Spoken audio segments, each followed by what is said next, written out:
So some interesting little things that you may have missed in all the big news going around in and out about World of Warcraft and the War Within.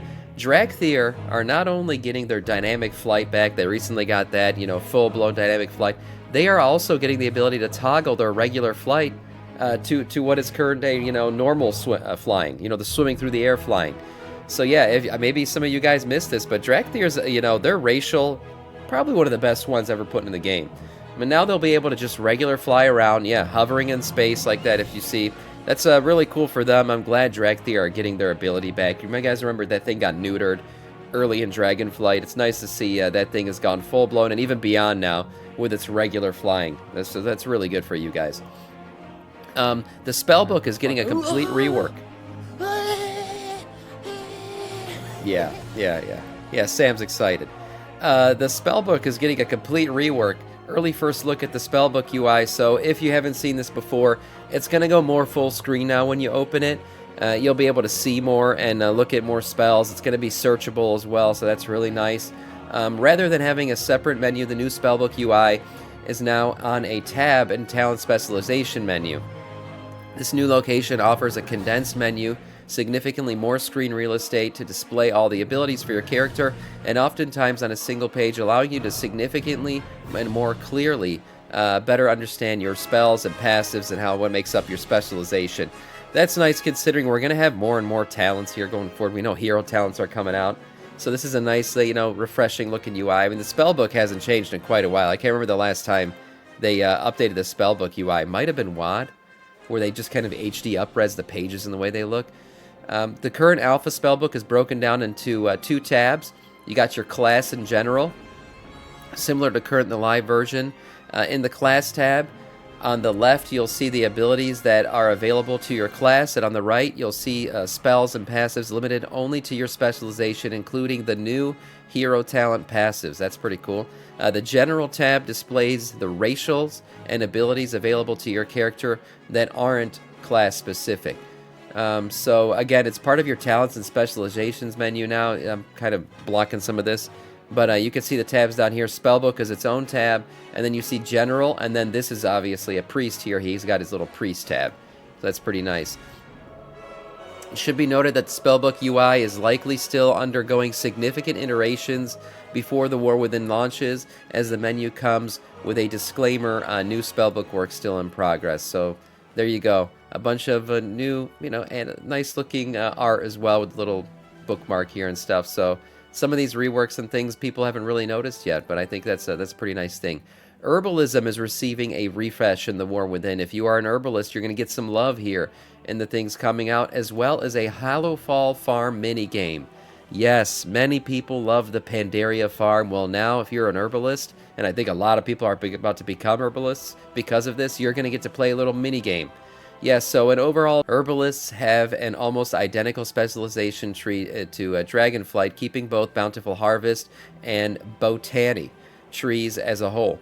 The Mastering of the Element specialization has been renamed to Overloading the Underground, but the functions remain the same. Many individual nodes have their specific tweaks, but overall the archetype is the same.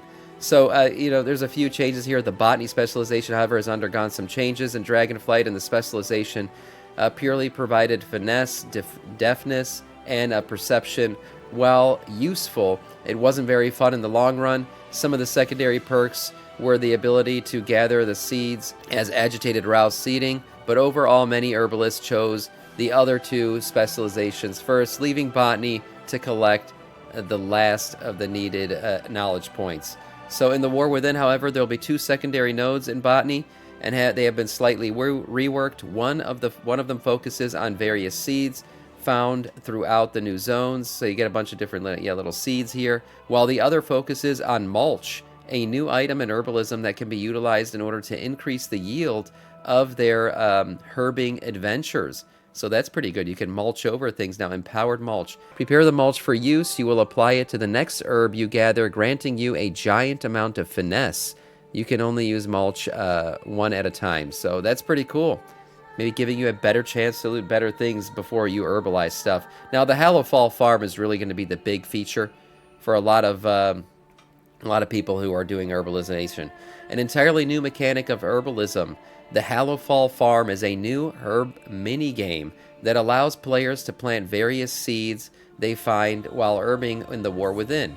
Gone are the days of searching for the patch of rich soil with bags full of seeds. Now you can find all the dirt you need in your own little place. Nice. I wonder if this is probably going to be, much like the Pandaria farm that a lot of people enjoyed. While Hallowfall as a zone is currently unavailable for testing, there are several things we found during the data mining that seem to be linked to this new mechanic. Many are reminiscing of the Sunsong Ranch. Yep, that's exactly what I was talking about back in Pandaria. Players could raise their reputation with the Tillers, a multi-pronged reputation involving a best friend status, and much of the farm stuff. So this is Stardew Valley coming to WoW. Very exciting for some people. Besides seeds and mulch, there are some data mine bits and pieces that may be related to the new upcoming minigame. Yeah, so there you go. Last but not least here, camouflage herbs. One of the most interesting changes to herbalism, however, is the introduction of a new herb type called camouflage herbs. Similar to the herb variants such as Infurious, Hatchabloom, and the camouflage versions of herbs in the War Within will have conditions to find them. In Dragonflight, Infurious herbs were the closest to this. They would require you to be in war mode to be seen, but now camouflage herbs are invisible. That's pretty cool. So nice little baby Easter egg hunts and stuff like that going on here. I think this Hallowfall Farm is going to be the biggest feature going forward for herbalists. That's pretty cool. I hope mining gets mad love. We're literally going underground. Yeah, I would expect mining to get a lot of love. One of the really cool things about the new Delve system as well is there's actually going to be a lot of, if you haven't seen them yet, herbalism, mining, different professions going on in there as well. And whatever professions you don't have, Magniac could actually do them. So he can loot nodes and stuff and give you things. So that's kind of cool as well. Interesting stuff there. Inspiration is going to receive a rework. If you're the person who's been doing a lot of crafting back in Dragonflight, well, Inspiration is gone. Yeah, Inspiration was kind of, had become the meta. It was basically a way to help you, guarantee more top-of-the-line gear when you were crafting.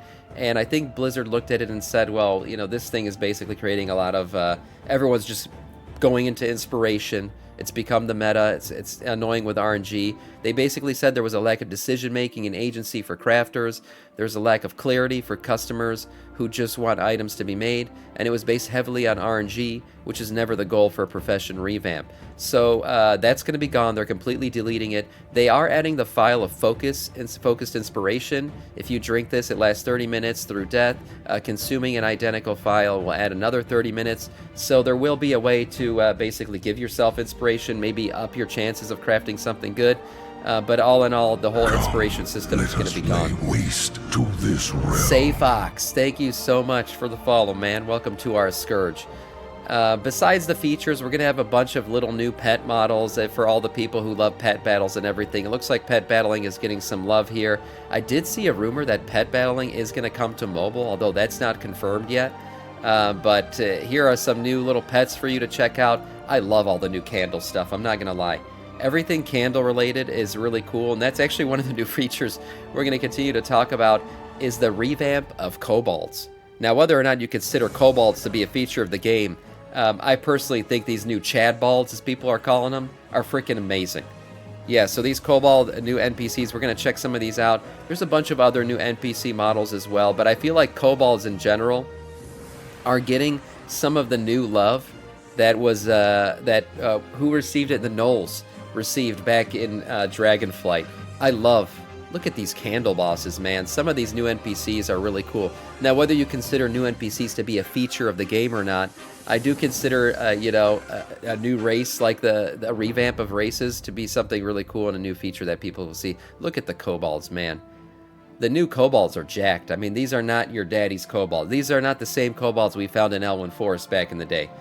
These guys are big, and they're ready to pump. Looks like pump some iron. Yeah, these guys are jacked. Different kobold colors. We've seen a bunch of new stuff as well. Spiders, yeah. These mech suits are going to be a feature as well. I've seen some interesting things about customizing them. A lot of mount customization is becoming a real big thing in the War Within expansion here. We've seen recently the flying mount customizing thing that you could do, that Mechno mount that's going to be part of the Delve system. Some people have seen that these robots are going to be a cool little mount they'll be able to get. Whether or not they're going to be fully customizable, we don't really know yet. But this is an interesting feature that I'm sure is going to be delved more into. No pun intended. Then we got some fishy boys here, some fishy boy models. I love these. Also, these models are really, really cool. Look at this, man. The badass, just giant ball of wax. Yeah, Smolder Bowl. Kobolds. We got to make playable kobolds, man. Imagine I announced that today as a feature, playable kobolds. I think the internet would have lost its mind.